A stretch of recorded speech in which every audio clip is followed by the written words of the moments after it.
आजकल एक कंट्रोवर्सी चल रही है कि कोई कथावाचक था जिसका सरनेम यादव है, तो उनके साथ कुछ अभद्रता की गई होगी। तो अब मैं नहीं जानता है वो यादव जी ब्राह्मण थे या नहीं थे, आई डोंट नो।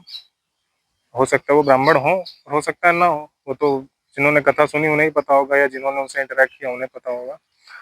तो पॉइंट ये है कि उसमें एक एक चीज़ चली कि किसी ने बोला कि जो यादव है वो शूद्र होता है और शूद्र को कथा कहने का अधिकार नहीं है। तो उसमें पहली चीज़ मैं पहले क्लियर करना चाहता हूँ कि यादव जो एक सरनेम है, एक कुल है जो श्री कृष्ण के वंश से जुड़ा हुआ है। तो अगर उससे जुड़े होने की वजह से आप बोल रहे हो कि यादव शूद्र होता है, तो उस समय के जो यादव थे वो शूद्र नहीं थे। आपका पता नहीं, आप हो भी सकते हो, आप ब्राह्मण भी हो सकते हो, क्षत्रिय कुछ भी हो सकते हो, लेकिन वो यादव जो थे वो शूद्र नहीं थे, क्योंकि वो दूध की मक्खन का व्यापार करते थे, गौ पालन करते थे। तो जो ये काम करते थे ना, व्यापार और गौ पालन का, ये लोग वैश्य होते हैं।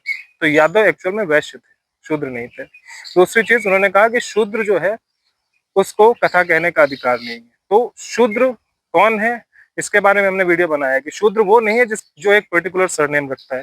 शूद्र वो है जो वो किसी के लिए काम करता है पैसे लेकर, किसी की कंपनी में नौकरी करता है या कोई भी तरह की जॉब करता है, वो शूद्र है। लेकिन वो शूद्र जो है वो धर्म के अनुसार ही काम करता है, कुछ भी अधर्म नहीं करता है। तो जो व्यक्ति शूद्र है, जो कहीं नौकरी कर रहा है, वो ऑब्वियसली व्यास गद्दी पे बैठ के कथा नहीं कर सकता, क्योंकि वो सिस्टम पे बैठ के अपना काम कर रहा होगा, या मे बी कुछ जो भी उसका काम असाइन किया होगा वो कर रहा होगा। वो तो वो कथा कैसे कह सकता है। लेकिन अगर उसको धर्म का ज्ञान है, उसके अंदर ब्राह्मण तत्व है, उसको ईश्वर का ज्ञान है, और उसको उसने ग्रंथों का अध्ययन किया है और वो व्यास गद्दी पे बैठकर वो प्रवचन करने लग जाता है, तो जिस समय वो प्रवचन करने लग जाता है वो तो ब्राह्मण हो चुका होता है, फिर वो शूद्र नहीं बचता है। तो यस, शूद्र को कथा कहने का अधिकार नहीं है। अधिकार क्या, उसके पास टाइम ही नहीं कथा कहने के, क्योंकि वो अपनी वर्क प्रोफाइल में बिजी है। लेकिन जैसे ही वो इधर आएगा, वो शूद्र बचेगा ही नहीं, वो ब्राह्मण हो चुका होगा और ब्राह्मण को कथा कहने का अधिकार है।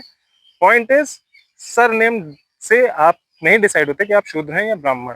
वो आपके अंदर का कैरेक्टर, आपका ज्ञान और आपकी वर्क प्रोफाइल डिसाइड करती है कि आप ब्राह्मण, क्षत्रिय, वैश्य या शूद्र हैं। तो फॉर एग्जाम्पल मैं आपको बताता हूँ, एक जैसे एक कॉल सेंटर है। तो कॉल सेंटर में बहुत सारी पोजीशंस होती हैं, वो उसकी पोजीशन और सोशल पोजीशंस अलग अलग होते हैं, लेकिन एक कॉल सेंटर में बहुत पोजीशन है। एक कॉलिंग करने वाला बंदा होता है, तो दूसरा एक मैनेजमेंट वाला बंदा होता है। तो वहां पे अगर ये बोला जाए कि जो कॉलर है वो मैनेजमेंट नहीं कर हैंडल कर सकता, तो कॉलर मैनेजमेंट हैंडल नहीं कर सकता, ऑब्वियसली वो कैसे मैनेजमेंट हैंडल करेगा। जब तक वो कॉलर है, वो कॉल ले रहा है, कस्टमर से बात कर रहा है, कस्टमर हैंडलिंग कर रहा है, तब तक वो मैनेजमेंट कैसे कर सकता है, क्योंकि he is busy on the other task.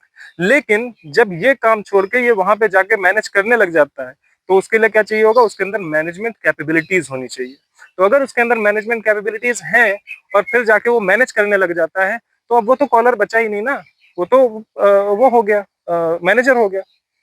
तो उसी तरह से ब्राह्मण, क्षत्रिय, वैश्य या शूद्र का होता है। जो शूद्र जो था, जो काम कर रहा था शूद्र का, अगर उसके अंदर ब्राह्मण की कैपेबिलिटीज थी, तो उसने क्या किया, उन कैपेबिलिटीज के साथ गया और जाके अपना प्रवचन करने लगा, धर्म के बारे में लोगों को ज्ञान देने लगा। जब वो ये काम करने लग गया, कथा सुनाने लग गया, तो वो तो ब्राह्मण हो गया ना, अब शूद्र बचा कहाँ।